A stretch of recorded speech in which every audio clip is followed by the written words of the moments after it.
मध्य प्रदेश के पूर्व मुख्यमंत्री दिग्विजय सिंह जो हमेशा चर्चाओं में रहते हैं, कभी भाजपा के खिलाफ बयानबाजी करते हुए तो कभी आरएसएस के खिलाफ एक से बढ़कर एक बयान देने के बाद।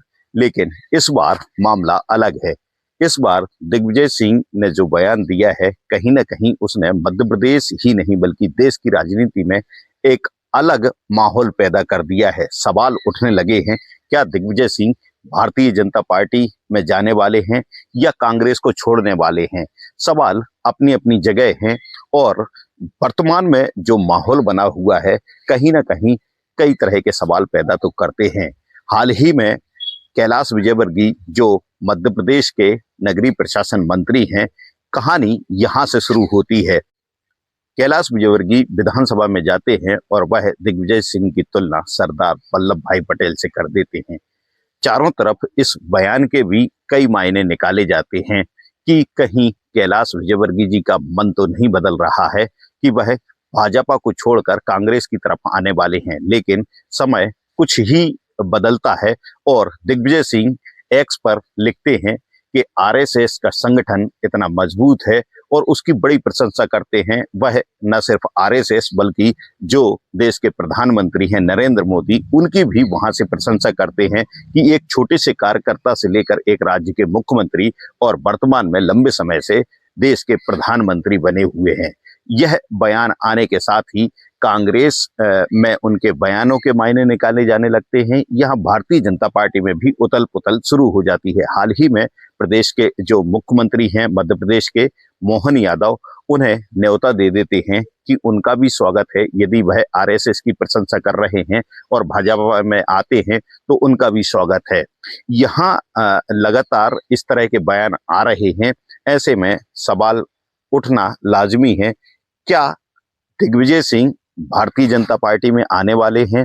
क्योंकि जब भी कोई भी कांग्रेस का बड़ा नेता अपनी पार्टी छोड़कर दूसरी पार्टी में गया है तो कहीं ना कहीं उससे पहले उन्होंने जो बयान दिए हैं वह एक्स पर या ट्विटर पर ऐसे अलग अलग प्लेटफॉर्म पर बयान देने के बाद उनकी एंट्री दूसरी पार्टियों में हुई है। दिग्विजय सिंह ने भी कुछ इसी तरह की शुरुआत की है। ऐसे में लगातार अटकलें शुरू हो गई हैं। हालांकि यह कितना सही है यह समय बताएगा। दूसरा सवाल यहाँ यह भी है, आने वाले समय में मध्य प्रदेश की 3 राज्यसभा सीटों पर चुनाव होने वाले हैं। अंदाजा लगाया जा रहा है या अनुमान या राजनीतिक हलचल जो है उसमें दिग्विजय सिंह जो राज्यसभा से अभी तक राज्यसभा सदस्य बने हुए हैं वह मध्य प्रदेश से ही गए हैं। लेकिन इस बार उनका नाम शायद इस सूची में नहीं है। कहीं यह उसकी छटपटाहट है या फिर कोई और कारण है, या दिग्विजय सिंह क्योंकि एक बड़े राजनीतिक हैं और मध्य प्रदेश में यूं कहें कांग्रेस उनसे है या कांग्रेस से दिग्विजय सिंह है, दोनों का एक दूसरे से जुड़ाव हुआ है। लंबे समय से दिग्विजय सिंह अकेले एक ऐसे नेता हैं जो लगातार भाजपा की सरकार होने के बावजूद भी यहाँ कांग्रेस को संभाले हुए हैं।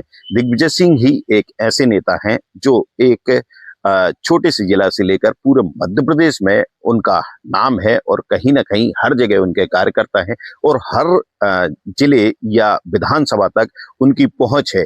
ऐसे में यदि दिग्विजय सिंह के इस तरह के बयान आते हैं तो निश्चित रूप से सवाल तो उठते हैं। यहाँ सवाल उठने की बात जब आती है तो सत्यव्रत चतुर्वेदी जो पूर्व राज्यसभा सदस्य हैं, उनकी पुत्री निधि चतुर्वेदी ने तो दिग्विजय सिंह पर बड़ा हमला बोलते हुए कहा है कि दिग्विजय सिंह की शायद वापसी हो रही है।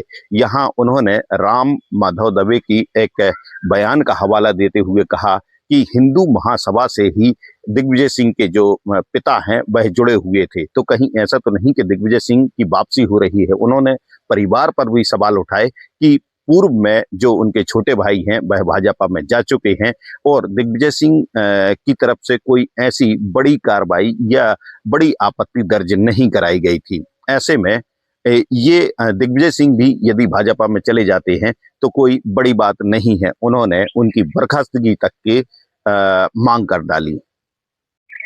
लेकिन राज्यसभा सदस्य या सीट की जहां तक बात है तो दिग्विजय सिंह खुद एक राजस्थान में कांग्रेस के सम्मेलन में यह दोहरा चुके हैं कि एक से बढ़कर एक कांग्रेस में नेता हैं, अलग अलग नेताओं को मौका मिलना चाहिए। वह 2 बार राज्यसभा जा चुके हैं। ऐसे में उनका कहना है कि किसी अन्य व्यक्ति को ही इसमें मौका दिया जाए।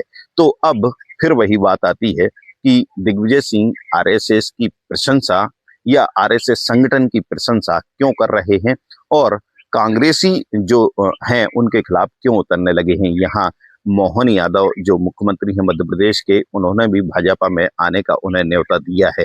यदि यह सब होता है तो फिर आगे की राजनीति मध्य प्रदेश की क्या होगी, क्योंकि एक तरफ कमलनाथ जो पहले ही मन बना चुके थे या इस तरह की अटकलें आने लगी थी कि कमलनाथ भाजपा में जाने वाले हैं कांग्रेस छोड़कर, लेकिन अब उनकी हालत क्या है वह सबको पता है।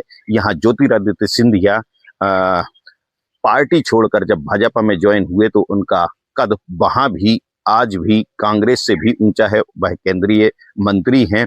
वहीं यदि देखा जाए तो उनके जो समर्थक थे उनमें से अधिकांश मंत्री बने हुए हैं। वह यदि कांग्रेस छोड़ने की बात हो तो कमलनाथ या फिर दिग्विजय सिंह से नाराज होकर ही भाजपा में गए थे। और यदि ऐसा कुछ होता है तो फिर जो ज्योतिरादित्य सिंधिया हैं उनकी राजनीति पर क्या असर पड़ने वाला है यह वक्त ही बताएगा। लेकिन एक बार फिर हम आपको बता दें कि यह जो पूरी वाकया है या अटकलें हैं, ये सिर्फ एक अटकलें हैं। हम अभी यह नहीं कह सकते कि वाकई में दिग्विजय सिंह कोई निर्णय लेने वाले हैं या दिग्विजय सिंह ऐसा कोई निर्णय लेंगे। इनसाइट स्टोरी के लिए भानु ठाकुर।